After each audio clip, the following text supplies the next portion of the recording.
Hello, dear students. You're welcome in today's class. Dear students, as you know, English is a foreign language and it is somewhat difficult to learn and teach.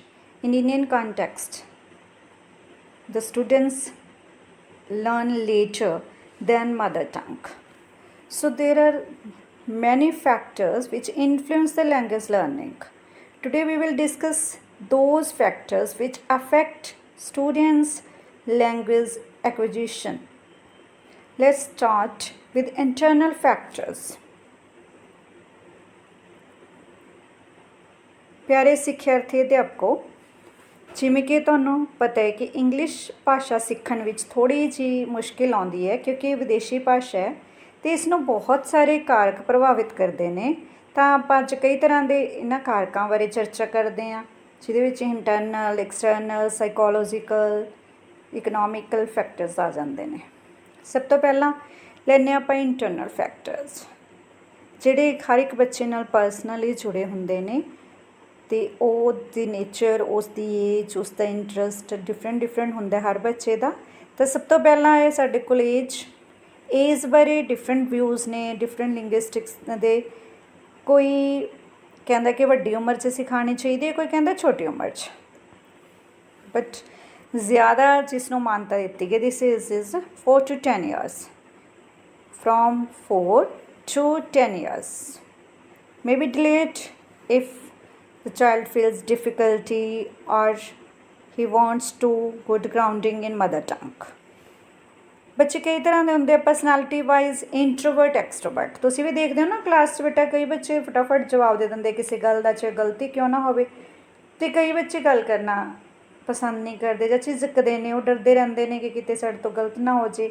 ਇਸੇ ਤਰ੍ਹਾਂ ਫਿਰ English ਸਿੱਖਣ 'ਚ ਵੀ ਦਿੱਕਤ ਆਉਂਦੀ ਹੈ ਕਿ ਜਿਹੜੇ ਬੱਚੇ ਐਕਸਟਰੋਵਰਟ ਨੇ ਜਲਦੀ ਨਾਲ ਗੱਲਬਾਤ ਕਰ ਲੈਂਦੇ ਨੇ, ਉਹ ਜਲਦੀ ਸਿੱਖ ਜਾਂਦੇ ਨੇ। ਜਿਹੜੇ ਇੰਟਰੋਵਰਟ ਨੇ ਆਪਣੇ ਆਪ 'ਚ ਰਹਿੰਦੇ ਨੇ, ਉਹ ਨਾ ਕੁਐਸਚਨ ਕਰਦੇ ਨੇ ਨਾ ਆਨਸਰ ਕਰਦੇ ਨੇ। ਉਹਨਾਂ ਦਾ ਇੰਟਰਸਟ ਜਾਂ ਮੋਟੀਵੇਸ਼ਨ ਕੀ ਹੈ, ਉਹ ਸੈਲਫ ਮੋਟੀਵੇਟਡ ਹੈ ਕਿ ਉਹਨਾਂ ਨੂੰ ਪਤਾ ਹੈ ਇੰਗਲਿਸ਼ ਲੈਂਗੁਏਜ ਕਿੰਨੀ ਇੰਪੋਰਟੈਂਟ ਹੈ ਉਹਨਾਂ ਲਈ। ਤਾਂ ਜੇ ਇੰਟਰਸਟ ਹੋਏਗਾ ਤਾਂ ਜਲਦੀ ਸਿੱਖੇਗਾ ਬੱਚਾ। This is also one factor. Cognitive development, ਬੱਚੇ ਦੀ ਜਿਹੜੀ ਅੰਦਰੂਨੀ ਯੋਗਤਾ ਕਿੰਨੀ ਕੁ ਹੈ, ਉਹਦਾ ਮਾਈਂਡ ਕਿੰਨਾ ਕੁ ਐਕਟਿਵ ਹੈ, ਕਿੰਨਾ ਰਿਸੈਪਟਿਵ ਹੈ ਉਹ ਇੰਗਲਿਸ਼ ਲੈਂਗੁਏਜ ਪ੍ਰਤੀ, ਕਿੰਨੀ ਜਲਦੀ ਨਾਲ ਸਿੱਖਣਾ ਚਾਹੁੰਦਾ ਉਹ। ਅਤੇ ਬਾਕੀ ਉਹਦੀ ਮਾਨਸਿਕ ਯੋਗਤਾ, ਕਈ ਚੀਜ਼ਾਂ 'ਚ ਕਿਸੇ ਦੀ ਮਾਨਸਿਕ ਯੋਗਤਾ ਵੱਧ ਹੁੰਦੀ, ਕਿਸੇ ਚੀਜ਼ 'ਚ ਕਿਸੇ ਹੋਰ ਵਿਸ਼ੇ ਪ੍ਰਤੀ। ਆਪਾਂ ਦੇਖਦੇ ਹਾਂ ਕੋਈ ਮੈਥ ਦੇ ਵਿੱਚ ਇੰਟੈਲੀਜੈਂਟ ਹੈ, ਕੋਈ ਸਾਇੰਸ ਦੇ ਵਿੱਚ, ਕੋਈ ਪੰਜਾਬੀ 'ਚ ਅਤੇ ਕੋਈ ਅੰਗਰੇਜ਼ੀ 'ਚ। ਬਾਕੀ ਜਿਹੜੀ ਮਦਰ ਟੰਗ ਹੈ ਇਹ ਕਿਸੇ ਬੱਚੇ ਨੂੰ ਜ਼ਿਆਦਾ ਸਾਈਕੋਲੋਜੀਕਲ ਸੈਟਿਸਫੈਕਸ਼ਨ ਦੇ ਰਹੀ ਹੁੰਦੀ ਹੈ। ਅਤੇ ਵੈਸੇ ਆਪਾਂ ਸਾਰੀ ਈਵਨ ਐਜ਼ ਪਰ ਟੀਚਰ ਵੀ ਅਸੀਂ ਸੈਟਿਸਫੈਕਸ਼ਨ ਮਹਿਸੂਸ ਕਰਦੇ ਹਾਂ ਸਾਈਕੋਲੋਜੀਕਲੀ ਪੰਜਾਬੀ 'ਚ ਗੱਲ ਕਰਕੇ। ਆਪਾਂ ਸਾਰੇ ਪੰਜਾਬੀ ਹੀ ਜਦੋਂ ਰੂਟੀਨ ਵਿੱਚ ਗੱਲਾਂ ਕਰਦੇ ਹਾਂ ਤਾਂ ਪੰਜਾਬੀ ਭਾਸ਼ਾ 'ਚ ਹੀ ਕੰਫਰਟੇਬਲ ਫੀਲ ਕਰਦੇ ਹਾਂ। ਤਾਂ ਇਹ ਸਨ ਕੁਝ ਇੰਟਰਨਲ ਫੈਕਟਰਸ। ਅਤੇ ਹੁਣ ਐਕਸਟਰਨਲ ਜੋ ਬਾਹਰੋਂ ਨੇ, ਜਿਹਨੂੰ ਵਾਤਾਵਰਨ ਵੱਲੋਂ ਮਿਲਿਆ ਹੈ, ਜੋ ਕਿਸੇ ਵੀ ਤਰੀਕੇ ਨਾਲ ਦੂਸਰਿਆਂ 'ਤੇ ਡਿਪੈਂਡ ਹੈ। ਜਿਵੇਂ ਪਾਲਿਸੀ ਮੇਕਿੰਗ ਹੈ, ਗੌਰਮੈਂਟ ਪਾਲਿਸੀ ਬਣਾਉਂਦੀ ਹੈ ਕਿ ਇਹ ਆਫੀਸ਼ੀਅਲ ਭਾਸ਼ਾ, ਸਰਕਾਰ ਦੀ ਭਾਸ਼ਾ ਇੰਗਲਿਸ਼, ਨੈਚੁਰਲੀ ਜਲਦੀ ਵਿਕਾਸ ਹੋਏਗਾ। ਇੰਪਲੋਇਮੈਂਟ ਦੇ ਚਾਂਸਸ ਕਿਹੜੀ ਭਾਸ਼ਾ 'ਚ ਵੱਧ ਨੇ, ਜੇ ਵਿਦੇਸ਼ੀ ਭਾਸ਼ਾ 'ਚ ਵੱਧ ਹੈ ਤਾਂ ਬੱਚੇ ਵਿਦੇਸ਼ੀ ਭਾਸ਼ਾ ਵੱਲ ਵੱਧ ਧਿਆਨ ਦੇਣਗੇ। ਕਰਿਕੂਲਮ ਈਜ਼ੀ ਹੈ ਤਾਂ ਬੱਚੇ ਜਲਦੀ ਸਿੱਖਣਗੇ, ਜੇ ਟਫ ਹੈ ਤਾਂ ਉਹਨਾਂ ਨੂੰ ਟਾਈਮ ਲੱਗੇਗਾ। ਕਿ ਸਾਈਕੋਲੋਜੀਕਲ ਪ੍ਰਿੰਸੀਪਲਸ 'ਤੇ ਬੇਸਡ ਹੈ, easy to complex, whole to parts, inductive method ਨਾਲ। ਜ਼ਿਆਦਾ ਇਹ ਤਾਂ ਨਹੀਂ ਕਿ ਟਫ ਰੂਲਸ ਪਹਿਲਾਂ ਕਰਾਏ ਜਾ ਰਹੇ ਨੇ ਅਤੇ ਲੈਂਗੁਏਜ ਬਾਅਦ 'ਚੋਂ ਸਿਖਾਈ ਜਾ ਰਹੀ ਹੈ।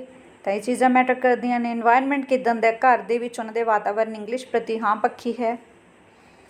ਕਲਾਸ ਦੇ ਵਿੱਚ ਉਹਨੂੰ ਚਾਂਸਸ ਦਿੱਤੇ ਜਾਂਦੇ ਆ, ਅਪਰਚੁਨਿਟੀ ਦਿੱਤੀ ਜਾਂਦੀ ਹੈ ਕਿ ਉਹ ਬੋਲ ਸਕੇ, ਸੁਣ ਸਕੇ, ਪ੍ਰੋਪਰ ਐਕਟੀਵਿਟੀਜ਼ ਕਰਵਾਈਆਂ ਜਾਂਦੀਆਂ, ਪ੍ਰੈਕਟਿਸ ਉਹ ਕਰਦਾ ਕਿ ਨਹੀਂ ਕਰਦਾ। These also are came under the point environment. Teaching methods LSRW ਰਾਹੀਂ ਕਰਵਾਇਆ ਜਾ ਰਿਹਾ ਹੈ, ਅਪਰੋਚ ਸਹੀ ਅਪਣਾਈ ਜਾ ਰਹੀ ਹੈ ਕਿ ਨਹੀਂ, ਪੂਰੀ ਪ੍ਰੈਕਟਿਸ ਹੋ ਰਹੀ ਹੈ ਕਿ ਨਹੀਂ, ਇਹ ਵੀ ਟੀਚਿੰਗ ਮੈਥਡ ਦੇ ਵਿੱਚ ਆ ਜਾਂਦਾ। ਮੋਟੀਵੇਸ਼ਨ, ਇੱਕ ਤਾਂ ਅੰਦਰੋਂ ਸੈਲਫ ਮੋਟੀਵੇਟਡ ਹੈ, ਇੱਕ ਟੀਚਰ ਕਿੰਨਾ ਕੁ ਮੋਟੀਵੇਟ ਕਰ ਰਿਹਾ ਬੱਚੇ ਨੂੰ, ਉਸੇ ਟੀਚਿੰਗ ਇਫੈਕਟਿਵ ਹੈ। ਕਈ ਵਾਰ ਹੁੰਦਾ ਕਿਸੇ ਸਬਜੈਕਟ ਦਾ ਟੀਚਰ ਬੱਚਿਆਂ ਨੂੰ ਵਧੀਆ ਲੱਗਦਾ, ਉਹ ਸਬਜੈਕਟ ਬੱਚਾ ਈਜ਼ੀਲੀ ਸਿੱਖ ਜਾਂਦਾ, ਦੂਸਰੇ ਸਬਜੈਕਟਸ ਨੂੰ ਪ੍ਰੋਬਲਮ ਆ ਰਹੀ ਹੁੰਦੀ ਹੈ।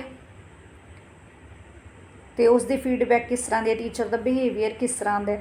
ਕਿ ਬੱਚੇ ਨੂੰ ਜਿਹੜੀ ਇੰਪੋਰਟੈਂਸ ਲੈਂਗੁਏਜ ਬਾਰੇ ਸਮਝਾਇਆ ਜਾ ਰਿਹਾ ਉਸ ਏਰੀਏ ਦੇ ਵਿੱਚ, ਵਪਾਰ ਦੇ ਵਿੱਚ, ਕੰਮਕਾਰ ਦੇ ਵਿੱਚ ਅੰਗਰੇਜ਼ੀ ਭਾਸ਼ਾ ਦੀ ਵਰਤੋਂ ਹੋ ਰਹੀ ਹੈ ਜਾਂ ਨਹੀਂ ਹੋ ਰਹੀ। ਇਹ ਚੀਜ਼ਾਂ ਵੀ ਮੈਟਰ ਕਰਦੀਆਂ ਨੇ। ਇਹ ਸਾਰੇ ਹੈਗੇ ਐਕਸਟਰਨਲ ਫੈਕਟਰਸ। ਹੁਣ ਆਪਾਂ ਸੋਸ਼ੀਓ ਇਕਨੋਮਿਕ ਫੈਕਟਰਸ ਦੀ ਅਗਰ ਗੱਲ ਕਰੀਏ, ਸੋਸ਼ੀਓ ਇਕਨੋਮਿਕ ਕਿਹੜੇ ਹੁੰਦੇ ਨੇ? ਸੋਸ਼ੀਓ ਸਮਾਜਿਕ, ਇਕਨੋਮਿਕ ਆਰਥਿਕ।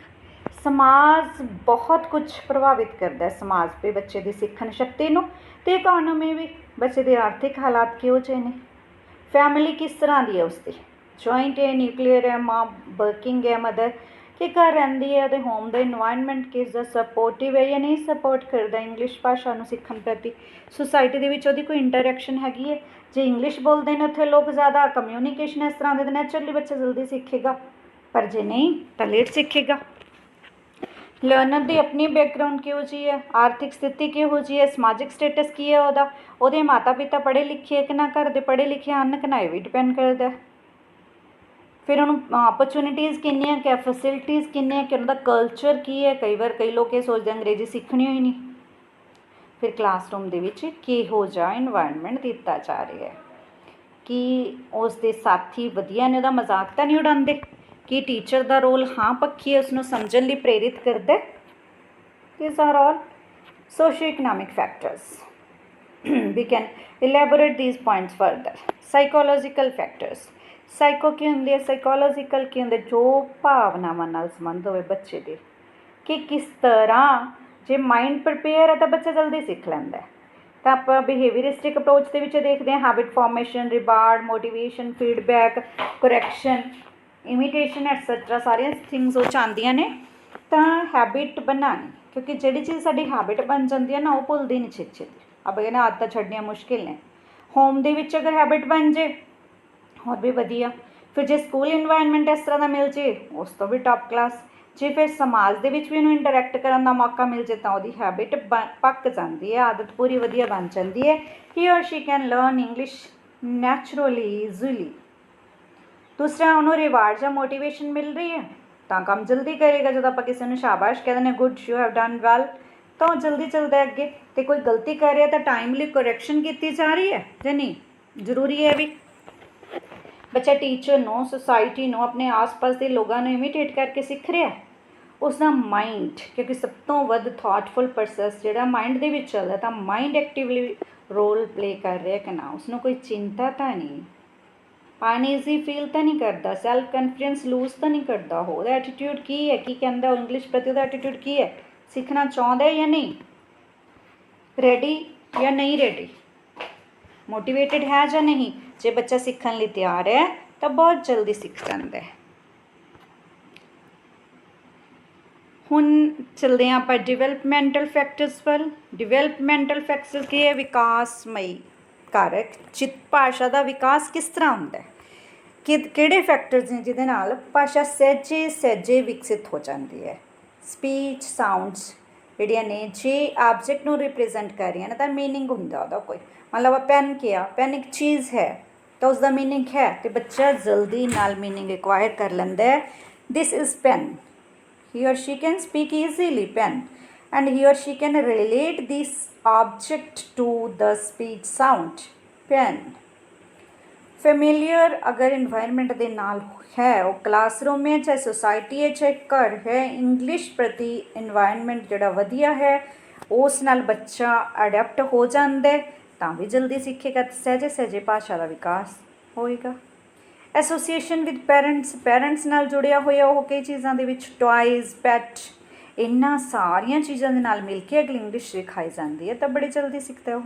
ਮੰਨ ਲਓ ਟੋਇਜ਼ ਹੈ, ਟੋਇਜ਼ ਦਾ ਕੋਈ ਨਾਮ ਰੱਖਤਾ ਆਪਾਂ, ਜੋ ਟੋਇਜ਼ ਰਾਹੀਂ ਉਹਨੂੰ ਐਨੀਮਲ ਦੀ ਜਾਣਕਾਰੀ ਦੇਣੀ ਹੈ, ਕਿਸੇ ਹੋਰ ਬਰਡਸ ਬਾਰੇ ਦੱਸਣਾ ਹੈ, ਵੈਜੀਟੇਬਲਸ ਬਾਰੇ ਦੱਸਣਾ ਹੈ, ਤਾਂ ਇਹਦੇ ਨਾਲ ਬਹੁਤ ਜਲਦੀ ਦੱਸਿਆ ਜਾ ਸਕਦਾ। ਪੈਟ ਘਰੇ ਹੋਵੇ ਤਾਂ ਡੌਗ, ਡੌਗੀ ਡੌਗੀ ਕਹਿ ਕੇ ਆਪਾਂ ਬੱਚੇ ਨੂੰ ਬੜੀ ਜਲਦੀ ਸਿਖਾ ਦੇਣਾ। ਡੌਗ, ਕਾਓ ਬੜੀ ਜਲਦੀ ਸਿੱਖ ਜਾਂਦੇ। ਕੈਟ ਬੜੀ ਜਲਦੀ ਬੱਚੇ ਨੂੰ ਪਤਾ ਲੱਗ ਜਾਂਦਾ ਵੀ ਇਸਨੂੰ ਕੈਟ ਕਹਿੰਦੇ ਨੇ, ਚਾਹੇ ਉਹਨੇ ਇਹਨਾਂ ਪਤਾ ਹੋਵੇ ਕਿ ਇੰਗਲਿਸ਼ 'ਚ ਕਹਿੰਦੇ ਨੇ ਜਾਂ ਕਿਵੇਂ ਕਹਿੰਦੇ ਨੇ, ਪਰ ਉਹਨੇ ਪਤਾ ਲੱਗ ਜਾਂਦਾ ਕਿ ਇਹ ਐਨੀਮਲ ਜੋ ਹੈ ਇਹ ਡੌਗ ਹੈ ਜਾਂ ਕੈਟ ਹੈ ਜਾਂ ਕਾਓ ਹੈ।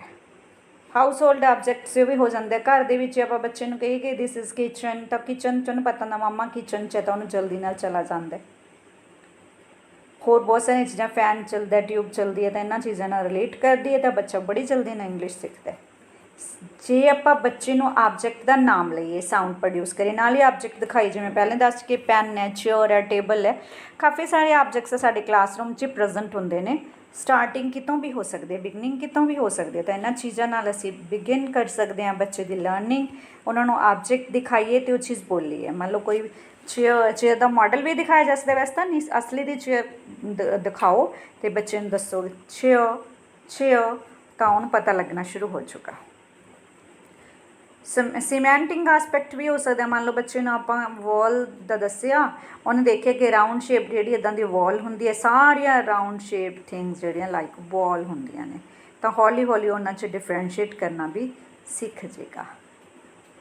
ਇਸ ਤਰ੍ਹਾਂ ਜਿਹੜੇ ਡਿਵੈਲਪਮੈਂਟਲ ਫੈਕਟਰਸ ਨੇ, ਇਹ ਕੀ ਕਹਿੰਦੇ ਨੇ ਕਿ if we associate things objects with language learning, with speech sounds, then a student, a child learns language gradually, slowly, and slowly means ਸਹਿਜੇ gradually, and spontaneously, naturally, ਕੁਦਰਤੀ ਰੂਪ 'ਚ ਸਿੱਖ ਜਾਂਦਾ ਹੈ। ਅਤੇ ਫਿਰ ਜਦੋਂ ਉਹਨੇ ਇੱਕ ਵਾਰੀ ਭਾਸ਼ਾ ਦੀ ਨੀਂਹ ਤਿਆਰ ਹੋ ਜਾਂਦੀ ਹੈ, ਫਿਰ ਅੱਗੇ ਬੜੀ ਆਸਾਨੀ ਨਾਲ ਚਲਾ ਜਾਂਦਾ, ਉਹ ਤਾਂ ਹੋਰ ਡਿਵੈਲਪ ਹੋ ਜਾਂਦੀ ਹੈ ਫਿਰ ਉਸਦੀ ਇੰਗਲਿਸ਼।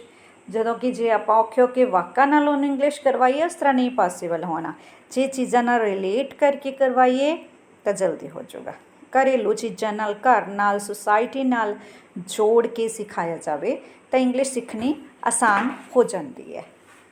ਤਾਂ ਅੱਜ ਆਪਾਂ ਦੇਖੇ ਫੈਕਟਰ ਜਿਹੜੇ ਕਿ ਭਾਸ਼ਾ ਦੇ ਸਿੱਖਣ ਨੂੰ ਪ੍ਰਭਾਵਿਤ ਕਰਦੇ ਨੇ। ਤੁਸੀਂ ਇਹਨਾਂ ਨੂੰ ਅੱਛੀ ਤਰ੍ਹਾਂ, ਮੈਂ ਜਸਟ ਹਿੰਟਸ ਦਿੱਤੇ ਨੇ, ਤੁਸੀਂ ਅੱਛੀ ਤਰ੍ਹਾਂ ਹਰ ਪੁਆਇੰਟ ਇਲੈਬੋਰੇਟ ਕਰ ਸਕਦੇ ਹੋ। ਜਿਹੜੇ ਵੀ ਫੈਕਟਰਸ ਆਪਾਂ ਕਰਨੇ ਨੇ, ਇੰਟਰਨਲ ਹੈ, ਐਕਸਟਰਨਲ ਹੈ, ਸਾਈਕੋਲੋਜੀਕਲ ਹੈ, ਸੋਸ਼ਲ ਹੈ, ਇਕਨੋਮਿਕ ਹੈ, ਜਿਹੜੇ ਵੀ ਫੈਕਟਰਸ ਆਪਾਂ ਕਰ ਰਹੇ ਹਾਂ, ਉਸ ਨੂੰ ਆਪਾਂ ਅੱਛੀ ਤਰ੍ਹਾਂ ਐਕਸਪਲੇਨ ਕਰ ਸਕਦੇ ਹਾਂ ਕਿ ਇਹ ਫੈਕਟਰ ਕਿਸ ਤਰ੍ਹਾਂ ਬੱਚੇ ਦੀ ਲੈਂਗੁਏਜ ਲਰਨਿੰਗ, ਲੈਂਗੁਏਜ ਐਕੁਜੀਸ਼ਨ, ਭਾਸ਼ਾ ਸਿੱਖਣਾ, ਭਾਸ਼ਾ ਦੀ ਪ੍ਰਾਪਤੀ ਨੂੰ ਪ੍ਰਭਾਵਿਤ ਕਰਦੇ ਹਨ। I think you have all listened to these all factors and you already know about some things, and you will apply these factors for language learning. Okay beta, thank you.